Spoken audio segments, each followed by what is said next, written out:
বলেন।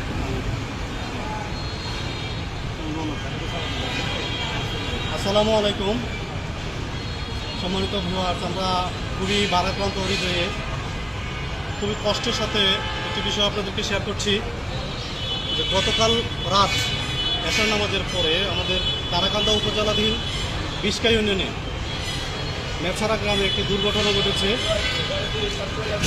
সেই দুর্ঘটনাটি হচ্ছে যে 3.5 বছরের এক ছোট্ট মাইয়াকে আর এই পাশের বাড়ির এক ছেলে 18+ বয়স, সে ঘর থেকে নিয়ে ধর্ষণ করে। আজ এই সমাজ কলুষিত হয়ে গিয়েছে। তারাকান্দা থানা ওসি মহোদয় খুব দ্রুতই পদক্ষেপ নিয়েছেন। ভিকটিমের অভিযোগের প্রেক্ষিতে দ্রুতই তাকে আসামিকে গ্রেপ্তার করা হয়েছে এবং ভিকটিম যে রোগী শিশু বাচ্চা, সে ময়মনসিংহ মেডিকেল হাসপাতালে চিকিৎসাধীন রয়েছে। বাংলাদেশ জামাত ইসলামী তারাকান্দা উপজেলা শাখার পক্ষ থেকে আমরা এসেছি, আমরা তাদের খোঁজখবর নিয়েছি, রোগী দেখতে এসেছি এবং থানায় এটা ইতিমধ্যেই মামলা রুজু হয়েছে।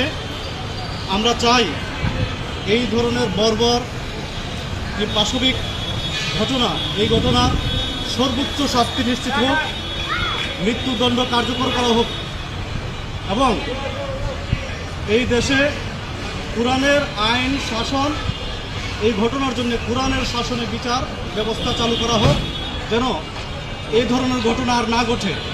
কারণ যদি জনসমক্ষে খুব দ্রুততম সময়ে এই ধরনের ঘটনার প্রেক্ষিতে কোরআনের আইন অনুযায়ী মৃত্যুদণ্ড কার্যকর করা হয়, তাহলে এই ধরনের ঘটনা পুনরাবৃত্তি খুব সহজেই হবে না। তো আমরা চাচ্ছি যে এই ঘটনার যথাযোগ্য বিচার, অর্থাৎ কোরআনের আইনের যেন এটার বিচার হয়, রাষ্ট্রে সেই অবকাঠামো যেন তৈরি হয়, রাষ্ট্রে সেই সংস্কার যেন তৈরি হয়, সেই চেষ্টায় আমরাও কাজ করছি। আল্লাহ তাআলা সকলকে তৌফিক দান করার জন্য এবং সকলের কাছে দোয়া চাই। মেয়েটি অসুস্থ আছে, মেয়েটি যেন খুব দ্রুত সুস্থ হয় সেই প্রত্যাশা করছি।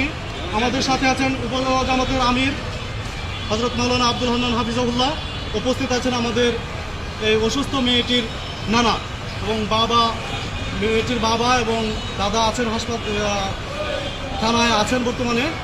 তাদের সাথে আমাদের কথা হয়েছে, যোগাযোগ হয়েছে। ধন্যবাদ সবাইকে।